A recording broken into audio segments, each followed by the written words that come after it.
सर्वशक्तिमान पिता धन्यवाद करते हैं आज के सुंदर बाइबल अध्ययन के लिए।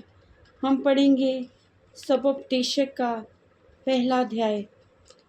सब कुछ व्यर्थ है। यरूशलेम के राजा दाऊद के पुत्र और उपदेशक के वचन। उपदेशक का ये वचन है, व्यर्थ ही व्यर्थ, व्यर्थ ही व्यर्थ, सब कुछ व्यर्थ है। उस सब परिश्रम से जिसे मनुष्य धरती पर करता है, उसको क्या लाभ प्राप्त होता है। एक पीढ़ी जाती है, दूसरी पीढ़ी आती है, परंतु पृथ्वी सर्वदा बनी रहती है।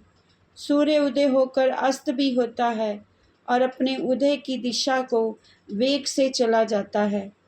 वायु दक्षिण की ओर बहती है और उत्तर की ओर घूमती जाती है। वे घूमती और बहती रहती है और अपनी परिधि में लौट जाती है। सब नदियाँ समुद्र में जा मिलती हैं, तो भी समुद्र भर नहीं जाता। जिस स्थान से नदियाँ निकलती हैं, उधर ही से वे फिर जाती हैं।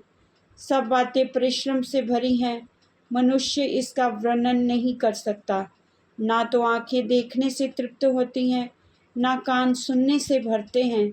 जो कुछ हुआ था वही फिर होगा, जो कुछ बन चुका है वही फिर बनाया जाएगा, और समुद्र के नीचे कोई बात नई नहीं है। क्या कोई ऐसी बात है जिसके विषय में लोग कह सकें कि देख ये नई है।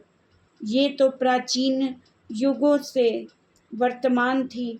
प्राचीन बातों का कुछ स्मरण नहीं रहा, और होने वाली बातों का भी स्मरण उनके बाद होने वालों को ना रहेगा। उपदेशक का अनुभव। मैं उपदेशक यरूशलेम में इस्राएल का राजा था। मैंने अपना मन लगाया कि जो कुछ सूर्य के नीचे किया जाता है उसका भेद बुद्धि से सोच सोच कर मालूम करूं। ये बड़े दुख का काम है जो परमेश्वर ने मनुष्यों के लिए ठहराया है कि वे उसमें लगें। मैंने उन सब कामों को देखा जो सूर्य के नीचे किए जाते हैं। देखो, वे सब व्यर्थ और मानो वायु को पकड़ना है। जो टेढ़ा है वह सीधा नहीं हो सकता, और जो है ही नहीं वह गिना नहीं जा सकता। मैंने मन में कहा, देख, जितने यरूशलेम में मुझसे पहले थे उन सबों से मैंने बहुत अधिक बुद्धि प्राप्त की है, और मुझको बहुत बुद्धि और ज्ञान मिल गया है।